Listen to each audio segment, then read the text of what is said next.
Okay, welcome back to 10.418, 618. Finally today, we get to some real meat of this course. We get to talk about structured prediction as search. And this is going to be, I think, a particularly fun topic because the way that we're going to discuss it is actually today to get really into kind of the technical side of how to actually formulate just a very simple problem, part of speech tagging, as a learning to search problem. And then next week, we'll actually come back and we'll look at sort of the broader impacts of what we accomplished in the context of the models that are claiming the state of the art in all sorts of different tasks. And so there, specifically, we'll think about seek-to-seek models, or encoder-decoder models, that are deep neural networks that lend themselves really well to providing scoring functions for learning to search. And so today, we'll sort of be able to talk about this without going into the details of those scoring functions, and then next time we'll be able to see kind of the broader implications. Okay, so any questions from last time? I'll start here. Okay, I won't pause too long because we're getting a late start. So this is one question that came up. Can we have handwritten notes from the lectures? Okay, fine. You can have them, but there's a condition. One, you never tell anyone that you have them. Okay, so I actually, for pedagogical reasons, think that it's actually a bad idea to give you handwritten notes. I actually think that sort of forcing you to handwrite your own notes is actually a really good practice. That said, because this is a first offering of a course, I kind of want to give you all of the tools that will ensure your success here. And so I think it's actually helpful for all of you to be able to say, go back and look at what I wrote and say, that didn't make sense. Was there some error there? Or I wrote down this. And it's actually, I think, kind of helpful for sort of stimulating the dialogue around what it is that we're actually doing in each of these lectures. Okay, so this is probably the last offering of this course where you guys will have access to such lecture notes. Okay, and by the way, this link is just a link to the actual OneNote file that we're using here, and so you'll get access to all of these little tabs corresponding to each of the lectures in view mode, and then you can export them as PDFs or whatever you want. Okay, so some reminders. This Friday we have our first recitation, and it's actually going to be on PyTorch. So you might be thinking to yourself, wait a minute, PyTorch? What? I thought this was structured prediction, not deep learning, right? But we're going to rely on some deep models in this course, and so we actually do want you to be able to sort of do the basics of deep learning, and you will actually in your first homework. And so this recitation is going to kind of go through some of the mechanics of PyTorch and look at how to build basic computation graphs. And then in homework 1, which we'll release roughly sometime around Monday, September 9th here, you'll actually go in and implement a model in PyTorch that then, on top of which, you'll implement sort of 2 different learning algorithms, one of which is a learning to search algorithm. And so we'll talk about Dagger, the algorithm that you're going to implement there. So this recitation is sort of to facilitate actually getting up to speed on that. So if you've already seen PyTorch before, this is going to be a lightweight tutorial in the recitation. So you're also welcome to read tutorials online and get up to speed in whatever way you want. Okay. So all right. So let's talk about learning to search. But to do that, I want to begin by actually identifying what the problem setting is that we're working within. Okay, so the problem setting is really going to be sort of best facilitated by a running example. And so our example here is going to be that of, so this will be really just write running example of part of speech tagging. Okay, and this will sort of show up throughout our discussion here. And so in the context of part of speech tagging, we're going to assume that we have XY pairs that consist of sentences and corresponding taggings, or a tagging. And so an example of a sentence would be something like, flies like a plant. And one possible tagging of it would be something like noun, verb, determiner, noun. And we could sort of further decompose this to say that X consists of really a sequence of random variables, X1, X2, X3, X4. And Y here consists of a sequence Y1, Y2, Y3, Y4. And so now we can sort of articulate our problem setting, where our problem setting is going to be that we're given some data set. So we'll say our data set is some D, and D is going to consist of our XY pairs, and we'll say that we have n of them, as we did with classification. Except that this time we're going to say that each instance, xi, comes broadly from some input space calligraphic x, and each output yi comes from some output space.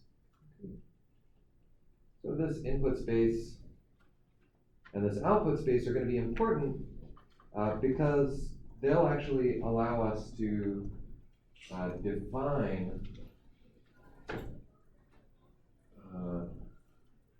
specific search spaces that are sort of induced by those. Okay. And what we'll often do is we'll work with an additional space, which is a set, say, yx, where this is the possible outputs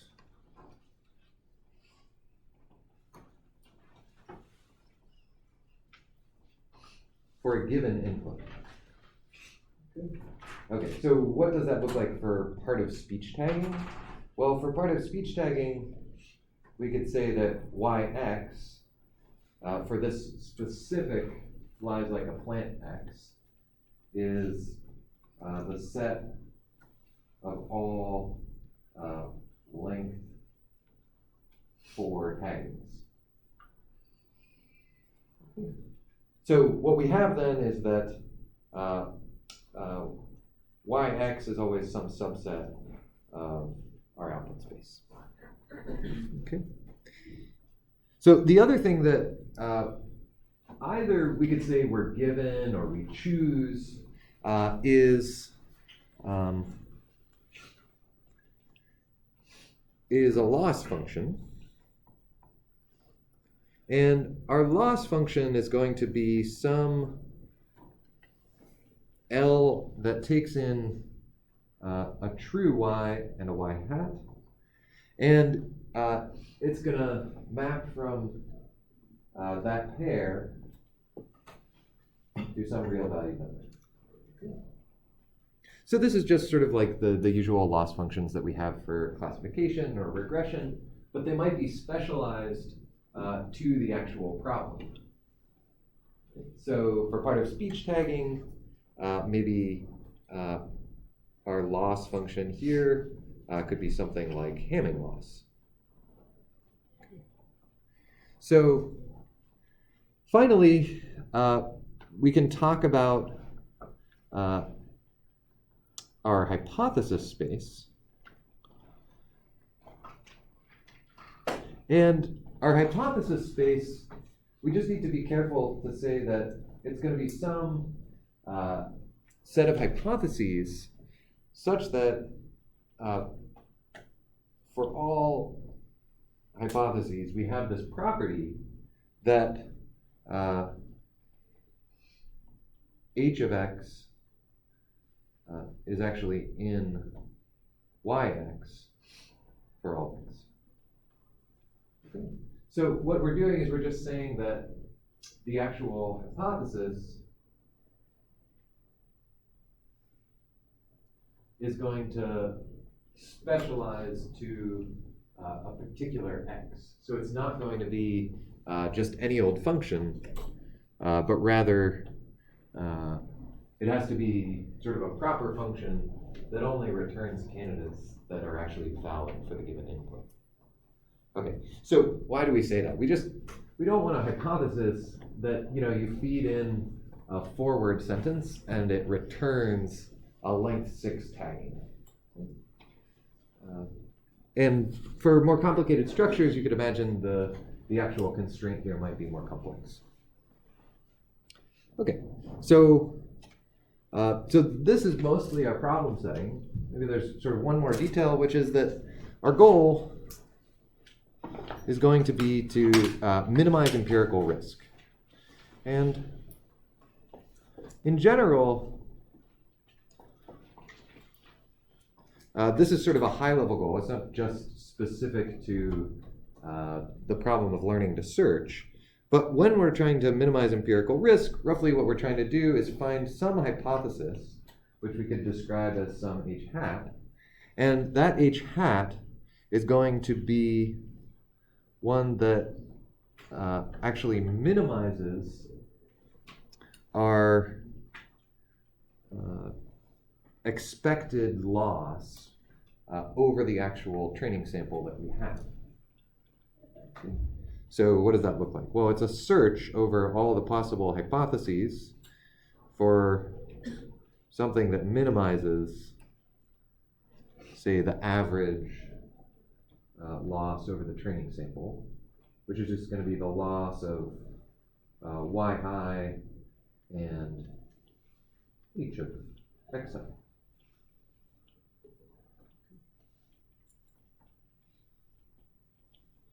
So this is sort of a standard goal, right? It's what we do when we're trying to find, say, a good neural network or for a classification problem. Here, all we're doing is just sort of saying that it generalizes to the case where the loss function is dealing with possibly structured posits. Okay? And so the other way that we could write this is we could say, well, that hypothesis is actually going to be parameterized.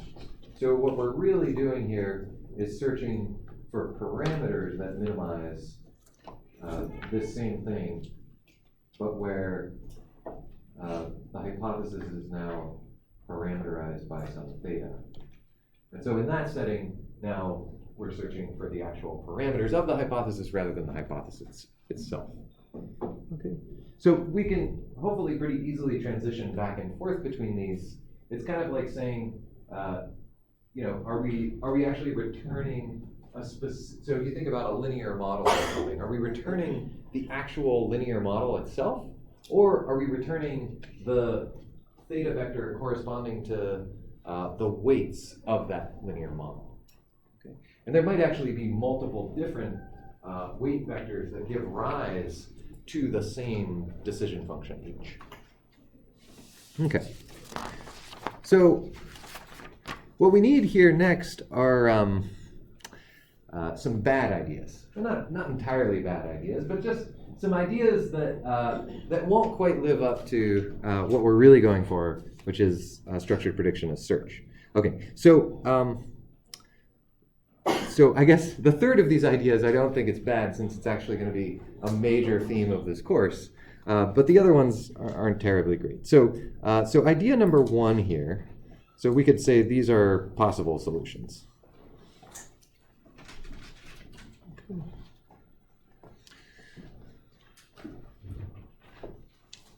And we'll say that idea number one is completely independent predictions. So if we make completely independent predictions, this isn't entirely a bad idea. It could actually work out pretty well in certain cases. So again, let's kind of think about how this would work in the context of part of speech tagging. So what we would do is we would define a scoring function, and that scoring function is going to give us one tag per time step. So here we could say that we could define the scoring function over possible values of the variable yt, and it's going to take in some value for the vector x. Okay. And we could sort of even say that the actual value of x is going to be sort of conditioned on rather than sort of the thing over which the function ranges. So we'll use a semicolon there. Okay. So one way that we could do this would be we say we're going to have a linear model here where we have some vector of parameters theta subscripted by the actual part of speech tagging.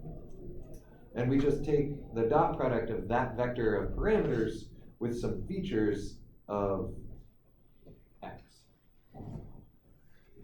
Okay, so you know, this sort of works, except that you know, maybe exactly what that feature function should look like is unclear. So maybe we could be a little more specific, and we could say, well, we're really going to work with x t minus 2, x t minus 1, x t plus 1, and x t plus 2. Okay, so now we have a feature function that looks at a specific subset of the inputs. And so what we'll do there is we'll say, let's see, this thing's giving me trouble.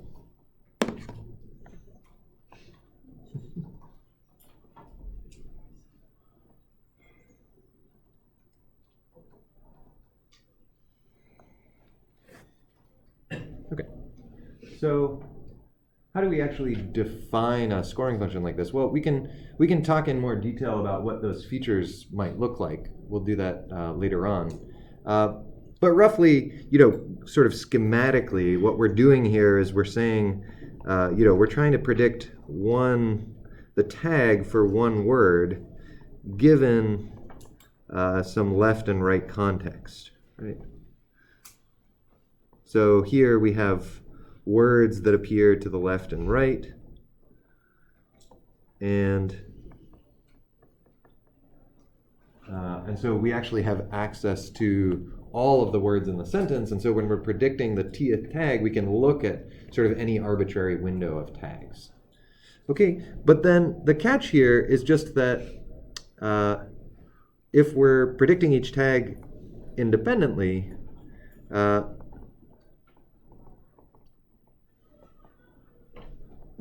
then our actual hypothesis function, right, the way that we get y hat t, is going to be an argmax over possible values of yt, say from the set t of all possible tags. And for each one, we're going to say choose the value of yt that maximizes this scoring function, where x is fixed. Okay. So what's wrong with this? So why should I dislike this approach?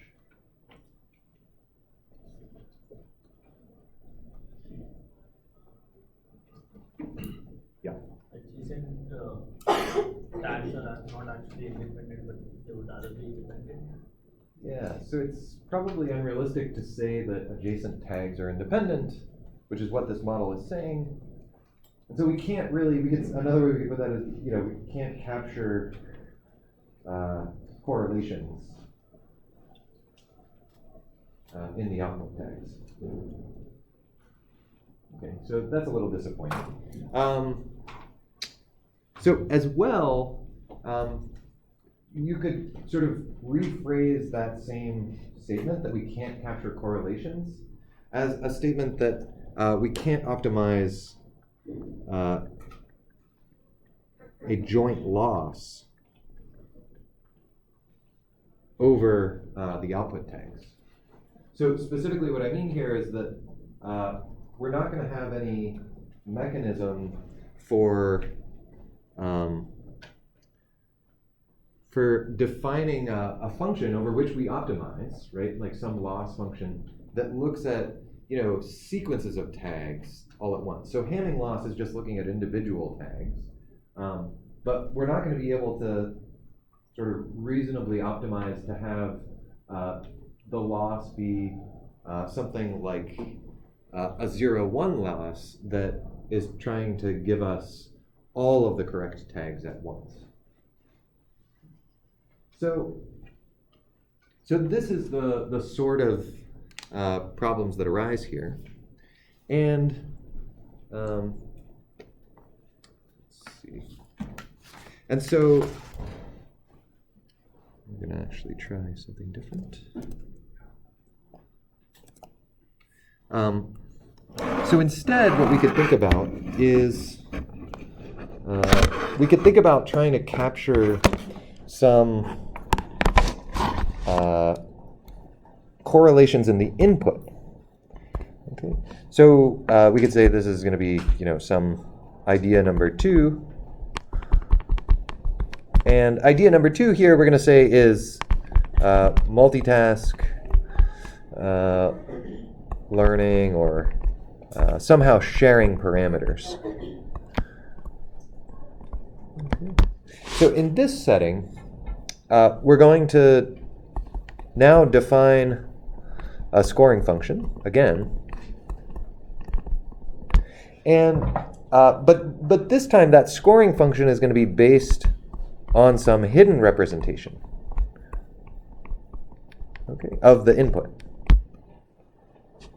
Okay, so here we could say that we have some scoring function, and it's going to take some fancy neural net. And that fancy neural net will read in our vector x, and it'll give us back some new vector that captures all sorts of interesting properties of that entire sentence, right? So now we're not just restricted to some little window of x's.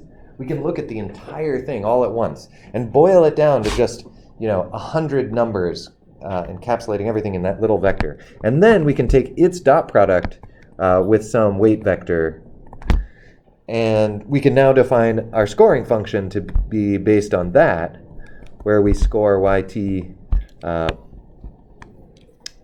given that vector x using this fancy neural net. Okay? So the prediction is going to be the same as idea number 1. And so now the question is, here, can we do better than idea number 1? Is this actually like taking us further along here?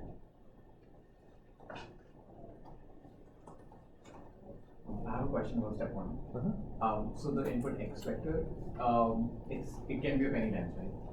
Say it again. The x vector that we feed to the neural network, now that can be of any length, right? Is that right? It could be of any length. Like the sentence can be of any length, no? That's the idea. Yes. Uh-huh. So let's assume that, we don't know the length of x a priori. So I guess the question is, can we capture correlations in the output in this case? No. So, did someone say no? You want to kind of run that through?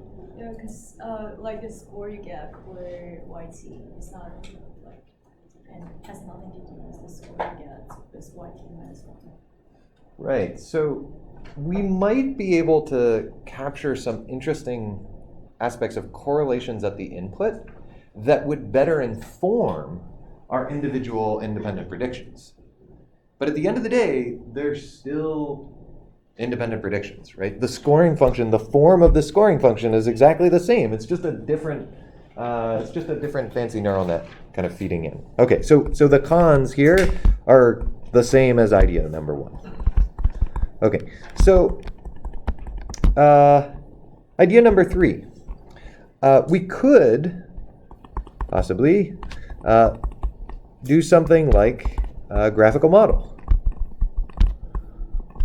Okay, so what would that look like? Well, at a really high level, we could say that we're going to decompose our scoring function into parts of y. Okay, and then from there, we're going to predict. How are we going to predict? Probably via some dynamic programming algorithm. Because hopefully our actual decomposition made it so that solving that argmax problem over possible outputs is now efficient to do. Okay, so this is a little bit different. So one pro is that it can capture output correlations, but it comes with its own cons. So some problems are that it's often going to require approximations, because although there may exist a dynamic programming algorithm, that dynamic programming algorithm might be horribly inefficient. As well, the actual sort of assumed independence assumptions. Whoops, that's redundant. The assumed independencies, or the decomposition, really, what I was calling a decomposition, might be wrong. Like, it might just be that you made the wrong decomposition. And so you're not actually capturing the kinds of correlations that your model would have if it had more flexibility to capture correlations. Okay, so don't worry. This idea isn't going to be all bad.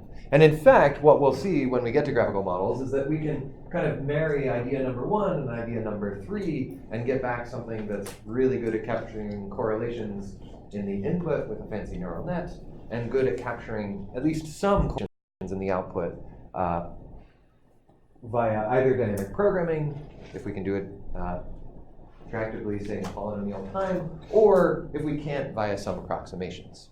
Yeah, question? What do you exactly mean by decompose the score function?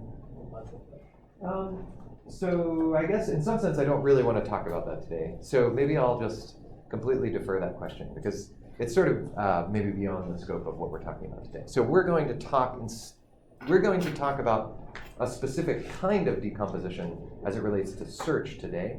And sort of what we have in mind there is going to actually base the actual decomposition on some visual representation of dependencies between variables that we call a graphical model. So we'll get there. Today we're going to use a different kind of decomposition. Okay, so idea number 4 then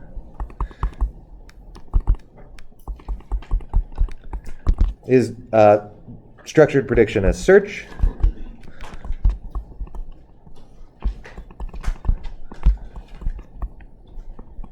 And that's what we're going to think about next. Okay, so what is structured prediction as search? Well, again, it's kind of useful to have some notion of an example here. And so what we're going to do is circle back to the running example.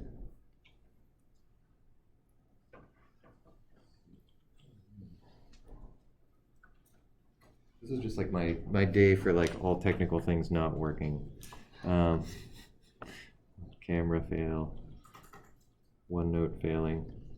Maybe OneNote knows that I gave you guys access to view access to these, and so it's not playing nice. No, that would actually be hilarious if like right now everybody was accessing these notes and it was like messing up all the syncing. Okay, so so what we need here is to return to our little POS tagging example. So we're going to say that x is this vector, and here we'll give it length t.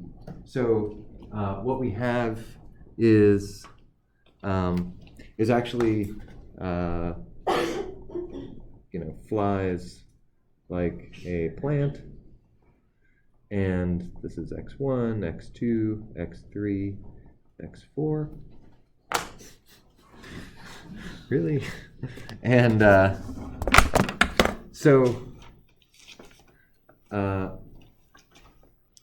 great.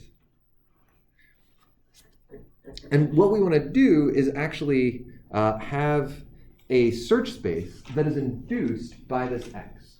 Okay? So here's what I mean. So our induced search space, we're going to refer to it as a directed acyclic graph. And that directed acyclic graph, or DAG, is going to be denoted by, say, G sub x, and it's going to consist of a set of vertices, V sub x, and edges, E sub x.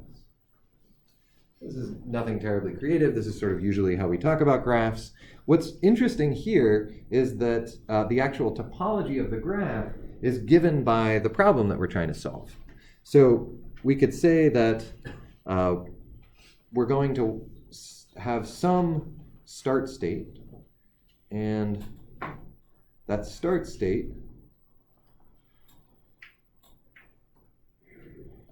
is not going to correspond to any one of those words. Now, the first set of neighbors of that start state are going to be possible tags for the first word. Okay? So flies could either be a noun or a verb. Simple enough. Now, the word like, this one is a bit more interesting. So note the correspondence here between this column and that word. So like could be, say, any of a preposition. It could be a noun. It could be a verb. There's probably actually other things it could be. I think it could be an adverb. We don't want to get too crazy.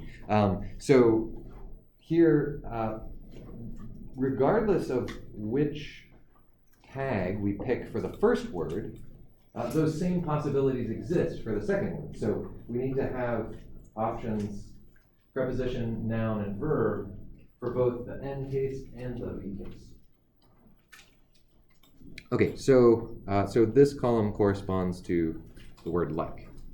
Now, the word a, I think even it could be ambiguous, but we're just going to say for simplicity that a can only be a determinant.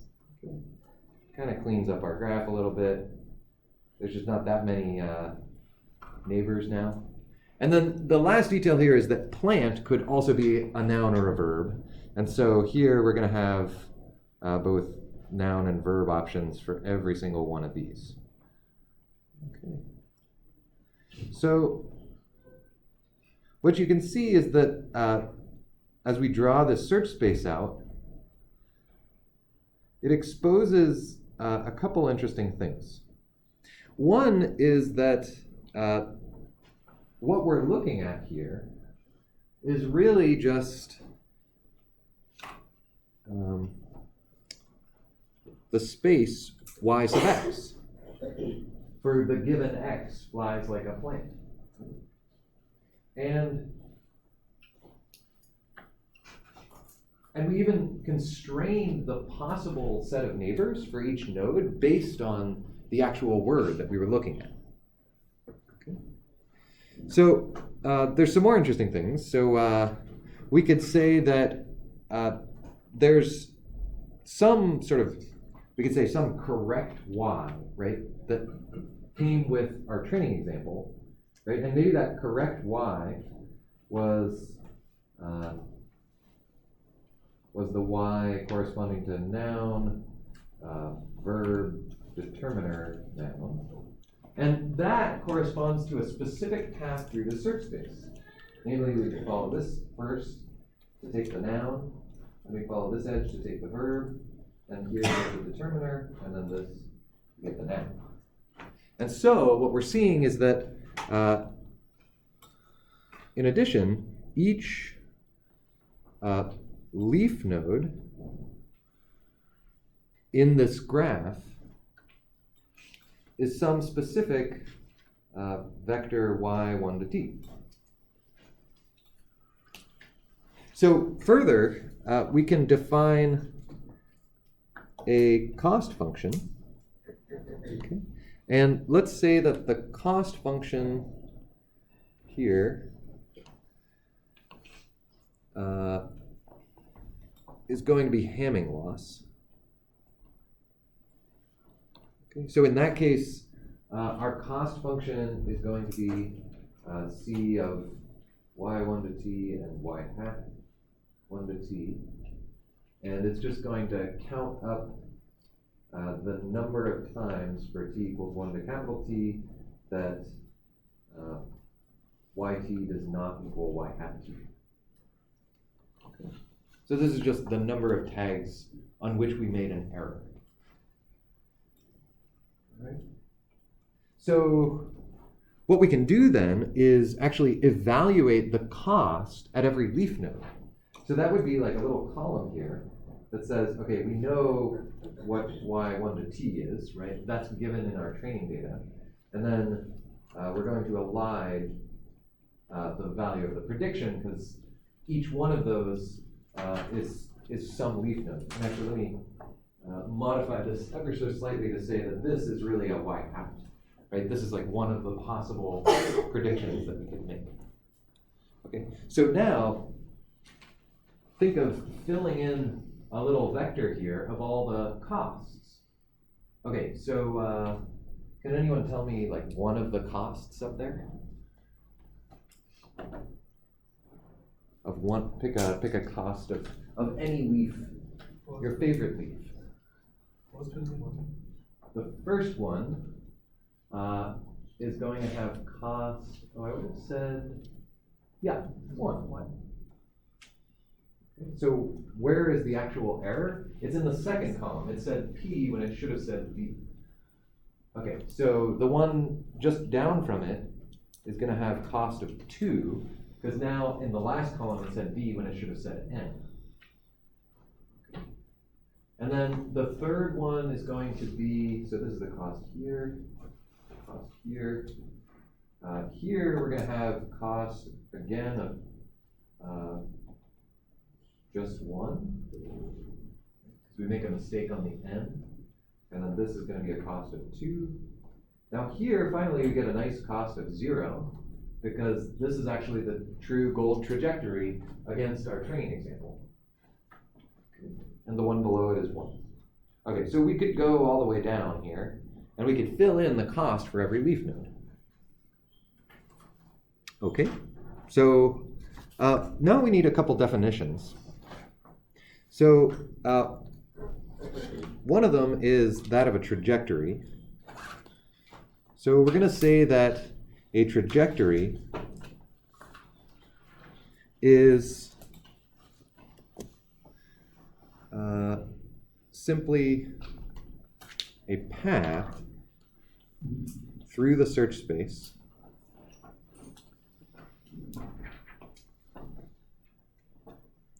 and what we can use that definition for is to say that each state in the search space, so we'll say that each state is some vertex V, Okay. And let's be specific about that. So each state, which is a vertex V in the set Vx, right? What's Vx? Well, it's just the set of vertices in the induced directed acyclic graph. So each of these states, okay, corresponds to a partial trajectory.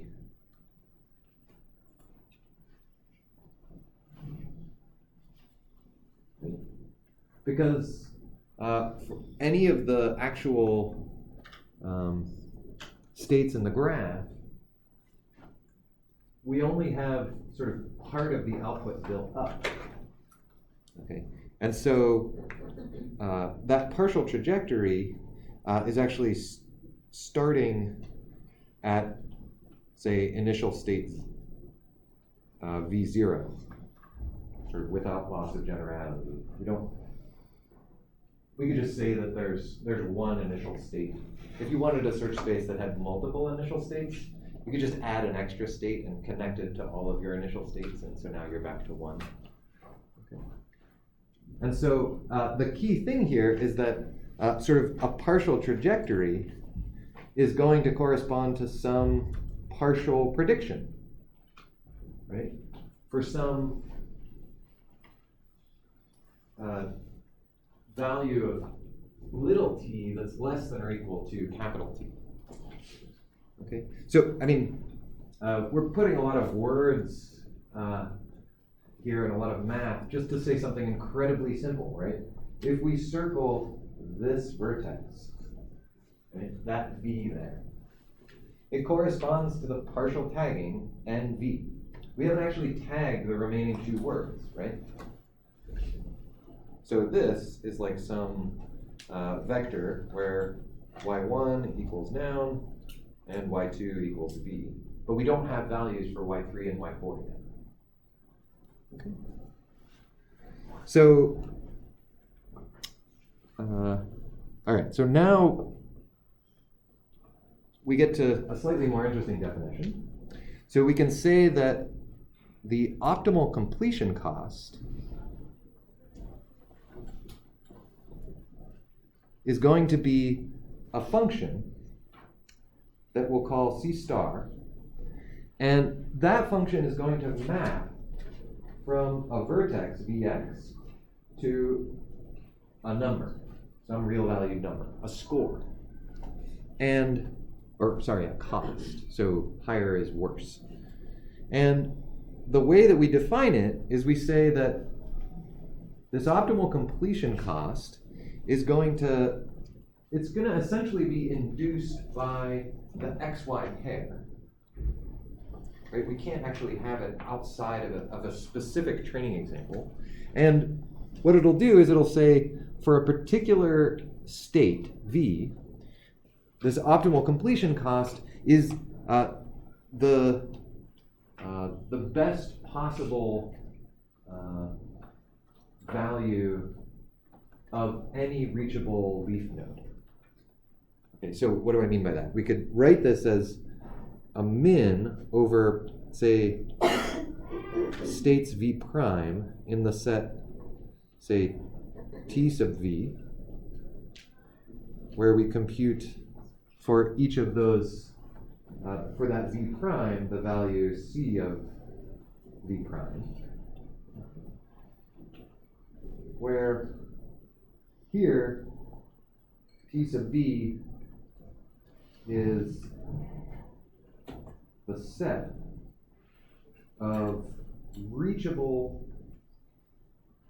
terminal, or let's say terminal nodes is a bit of a mouthful, reachable leaves from V.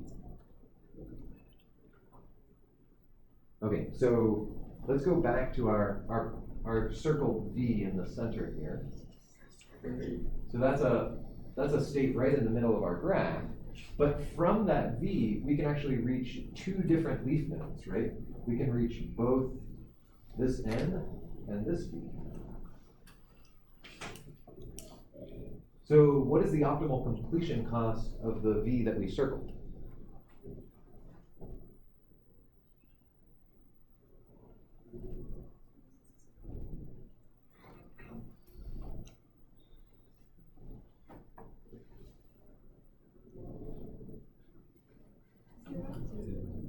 0, right? Because the best we can possibly do would be to continue along that green path that we highlighted, and we would get, that would be one of the nodes in this set TV, which is the reachable leaves from B.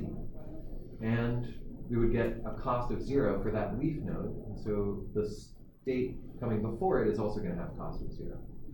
Okay, so what that means is if instead, say we wanted to ask what's the optimal completion cost of this node at the top, P? 1, right? Because the best we can do is hitting that, that top leaf node. Okay, so, all right. This notion of an optimal completion cost is going to be how we define what we'll call sort of the Oracle policy or the reference policy. And this is really what's going to differentiate what we're doing here from reinforcement learning. Okay, so actually, how many of you have had some discussion of reinforcement learning in some intro ML course? Okay, most people, good. So here, we might circle back to this sort of this contrast of imitation learning and reinforcement learning. I don't know if we'll have time today. So I want to talk about policies. And so a policy is just a function that maps from the things that you've observed, like all of the observables, or observations, to actions. And what we want is some definition of an optimal policy for a graph like the one that we just set up for part of speech tagging. So an optimal policy is going to take, we'll say it's some function, we'll denote it by pi star, and it's induced, you should by this point be sort of rolling your eyes. Yes, of course, it's induced by a training example. So here, again, this is going to, like the cost function, be induced by a labeled training example. And we could say that that's some x, y, such that our pi star function, when you pass in some state v, is going to return the action that has lowest optimal completion cost. Okay, so what are the actions when we're talking about a search space like this? Right, so we have this search space. What does it mean to take an action when you're at a state in the search space? Predict the next outcome. Yeah, it just means, predict the next tag. So what we could do to write this in sort of a general fashion is we could say that our optimal policy is going to take sort of as an action a next state from the set of neighboring states. Okay, so NV here is just going to be the set of neighbors for the current state. And V prime, we could say, is really actually, it's another state. But we can sort of say that there's this one-to-one correspondence between actions and neighboring states. So here we can say that the policy is going to return one of those neighbor states, specifically the one that minimizes something, which, so what is how do we fill this in? Yeah, it's just going to be, what's in our notation? How do we fill this in? Yeah, C star of what?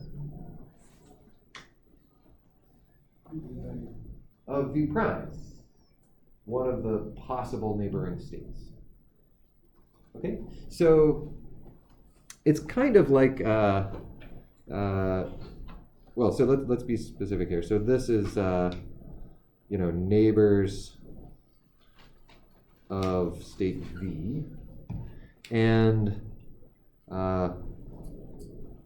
sort of paraphrasing this, this is sort of choose the lowest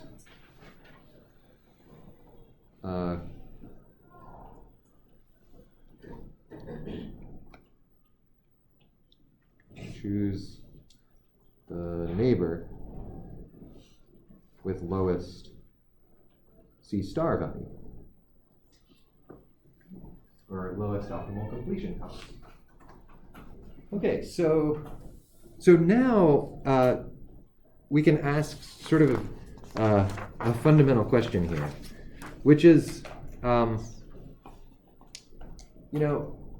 what is the actual goal of learning to search? Okay, so we had outlined that the goal sort of for structured prediction at a high level is to minimize empirical risk. So our goal here is broadly going to be just that we want to find a good policy. Okay. So here is kind of the key question. What does it mean to find a good policy? Right? I mean, this is sort of something really abstract. Find a good policy. That sounds like what reinforcement learning is trying to do here. But what we've just set up is an environment in which we can be very specific about what it means to find a good policy. So any thoughts how we could do that? So remember, a policy is just some function. We described a specific one, the optimal policy. But a policy is just some mapping from observations to actions. So how could we say find a good policy? Yeah. I guess ideally that policy, when you apply it on the start state, would always give you a 0, because there's always a way to get that optimal label. Right. So an ideal policy, would take in the start state and then just always return a 0 cost solution. Okay, so I guess what we're going to want here is some notion of what it means to go from sort of a policy to an actual, say, full tagging, right? So what we could say is that we can define a trajectory y hat, a complete trajectory, as being sort of sampled from our policy pi hat, right? Starting at the initial start state. Okay, and we could say then that, the y hat here is going to be what would happen. It would be the leaf node that you end up at if you follow this particular pi hat all the way from the start state to whatever leaf node you end up at. Okay, so this is good. So now we have some notion of getting from a policy to a structure. So how can we go from here to a definition of what it means to find a good policy?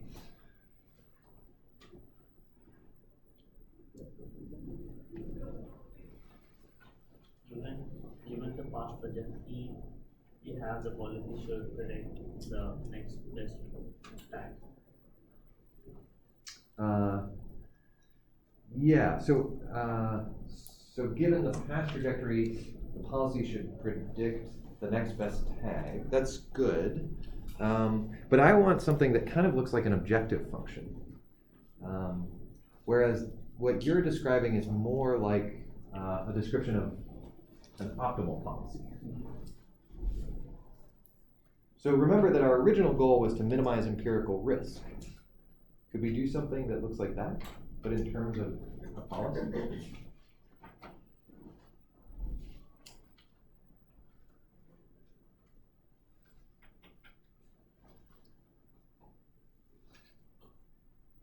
Okay, so what if we said our goal is to find some pi hat that is the pi which, when we iterate over all of our training examples, and compute, say, the cost of yi versus something else, it will be as low as possible. So what is that something else?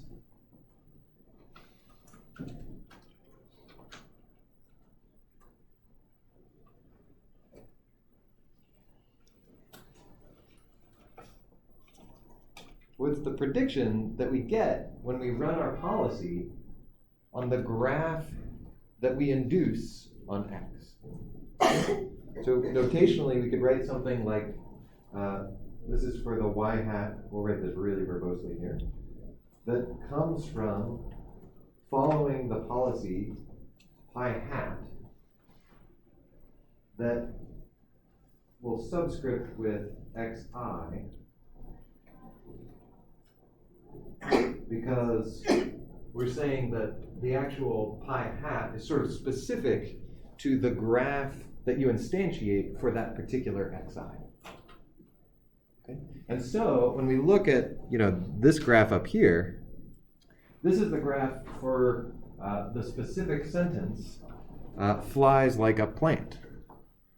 But if you have a 23-word sentence, then your graph is going to be much larger. And the actual sort of application of your policy, pi hat, or rather, I guess this is just pi. We're searching over possible policies. Is going to be dependent on the actual input xi. Okay, so now the kind of key question is, how do we actually go about that? So this is sort of our high-level goal here. And so one way that we could go about that is by doing sort of one of our favorite things in machine learning, which is define a scoring function. Okay. Over states. And we'll say that scoring function is some s theta, and it takes in a vertex in the set of Vx and returns a score. Okay, so what we can do then is we can now define a greedy policy as one that is specifically a greedy policy for some specific scoring function, s theta. And we could say that that greedy policy is going to be some pi theta that takes in a state v and returns the highest scoring state in the set of possible neighbors. Okay. So now, this s theta of v prime is going to provide a score for each of the possible next states that you could land on. And the greedy policy is just going to pick the state that has highest score. Okay? So, I mean, this is a really simple idea. It's just choose the highest scoring neighbor.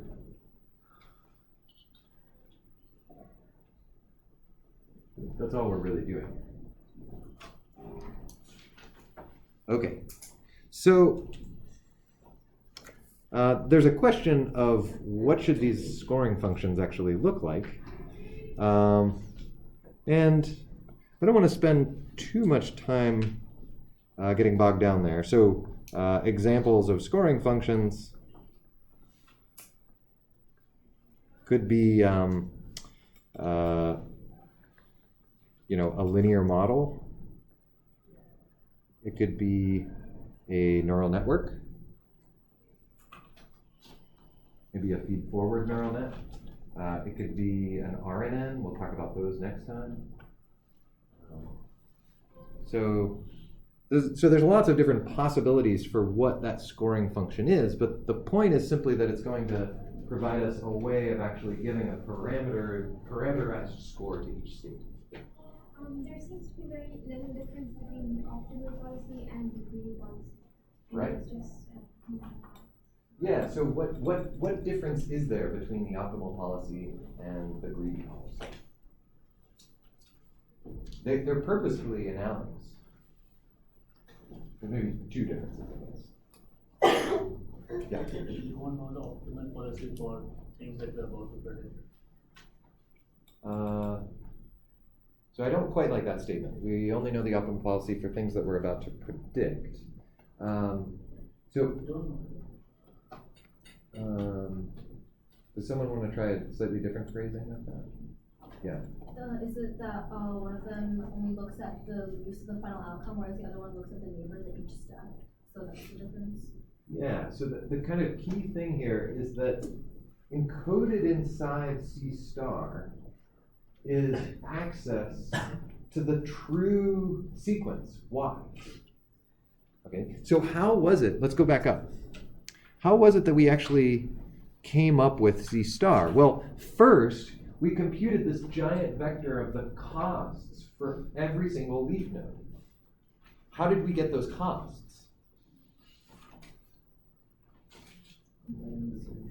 So we looked at the actual sequence y1 to t. Okay.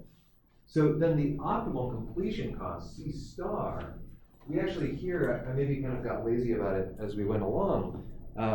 It was subscripted by x and y. Okay. So if we kind of trace back through here, we'd see that, so here when we're talking about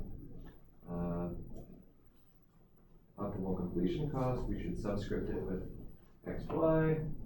And then down lower, when we're talking about the optimal policy here, again, we need to subscript with x and y. Okay. Now, though, we get down to a description of the scoring function, and the scoring function is going to be a little bit different.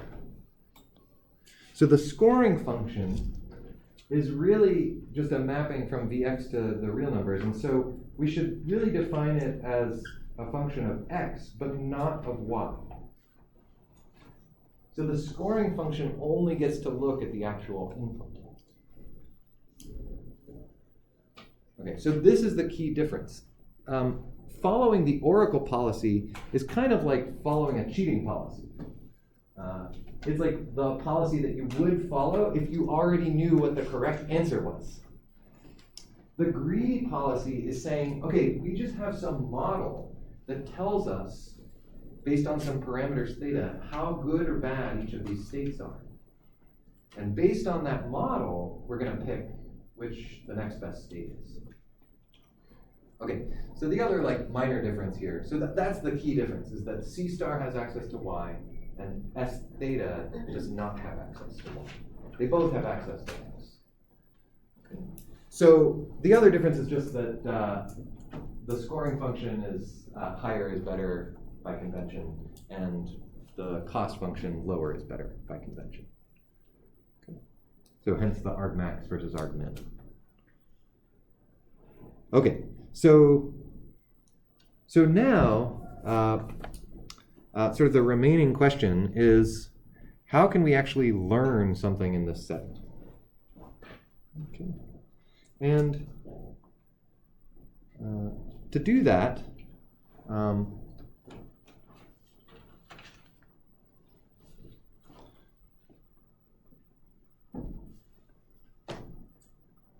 we're going to think about a meta-algorithm. So this meta-algorithm is going to allow us to define two slightly different algorithms. Okay.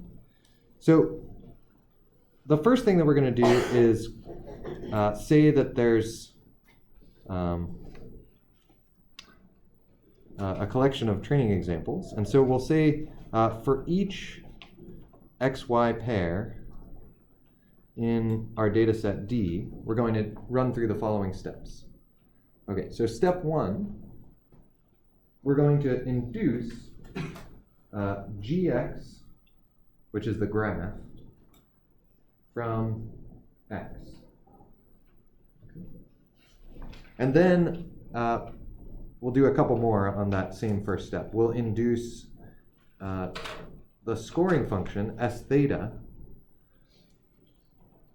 which is that mapping from states to scores of states, from gx and theta.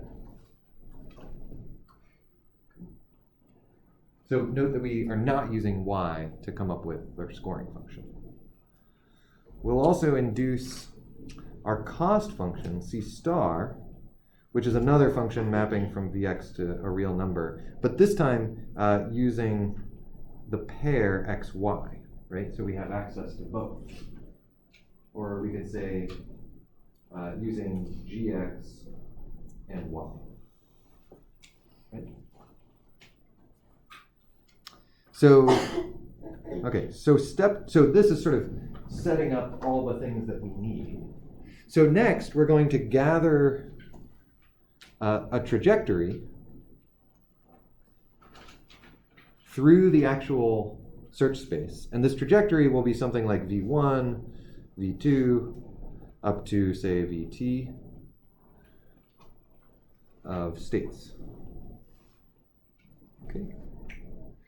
And step 3, we're actually now going to construct some training examples. Okay, now this should feel a little odd, because at this moment, you were thinking, well, we already have our training example. It's an XY pair. But remember that what we're trying to learn here is actually a policy, right? So the policy takes in a state and produces an action. So we need training examples of state action pairs. Okay, so where could we get those? So we need to construct training examples. So what could our training examples be here?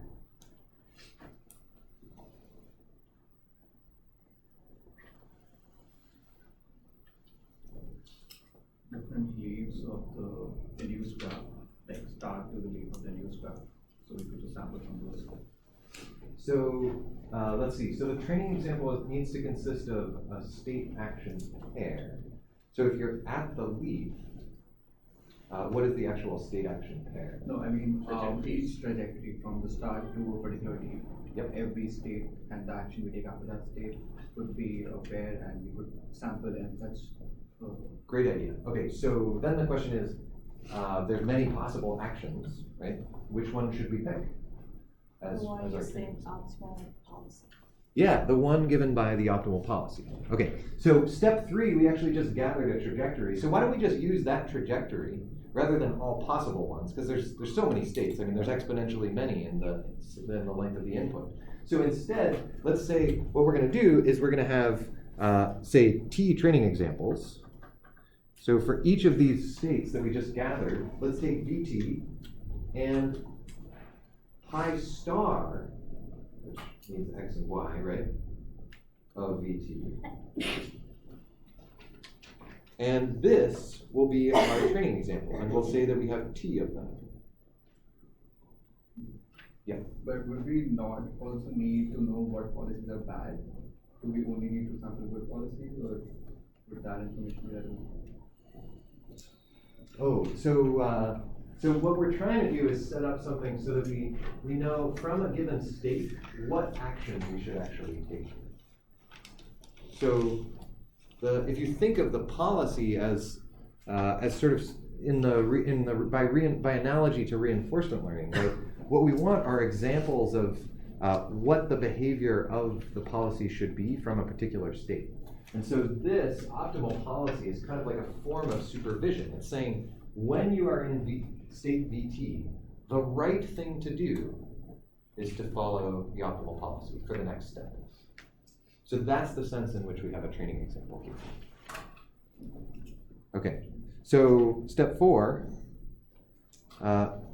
we could then say that, I didn't even really leave room in the subscript here, but if the actual policy was parameterized by some theta, then we could say update the parameters theta. Okay.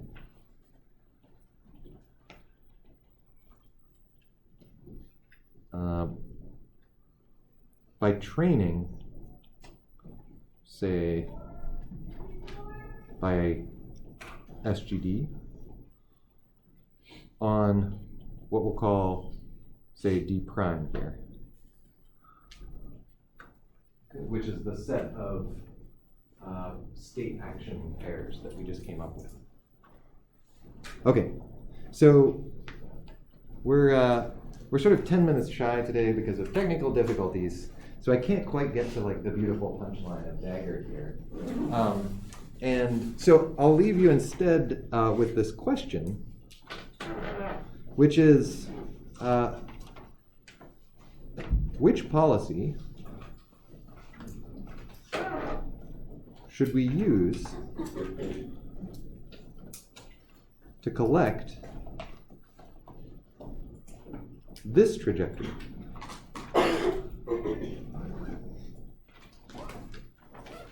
So in step 2, I just said we're given a trajectory.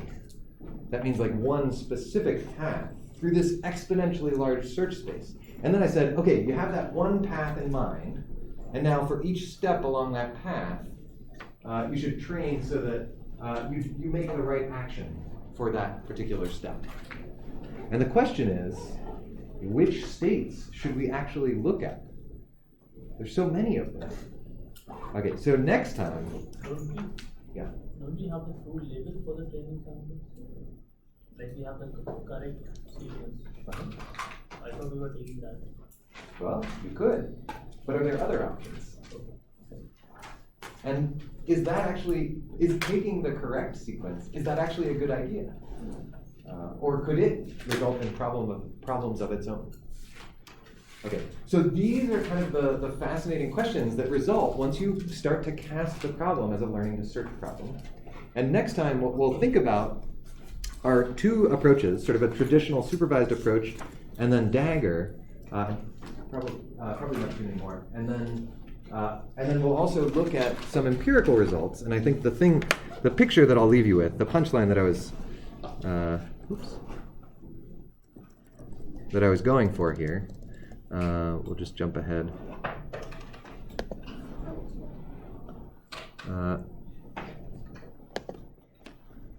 Is a picture of speed accuracy trade-off. So fundamentally, okay, so this picture is actually horribly dated, and I'll throw in a bunch of caveats about this. But the fascinating thing about these results are that on the x-axis we're looking at training time, and on the y-axis we're looking at accuracy for part of speech tag. And what we see are that the red and the blue here are 2 learning to search methods in Double Wabbit. And you can see that not only, okay, they happen to be achieving the highest things on this plot. These are not state-of-the-art. These learning to search numbers are not state-of-the-art. I'll get more to that later. But they're certainly the fastest among the bunch. And so one of the key things that we buy by going to this learning to search methodology is the ability to do greedy search. And greedy search can be lightning fast compared to a lot of other methods out there. Okay, so next time we'll delve into the details of how to flesh out the rest of that meta algorithm. We'll look at examples of applying it back to part of speech tagging, and then we'll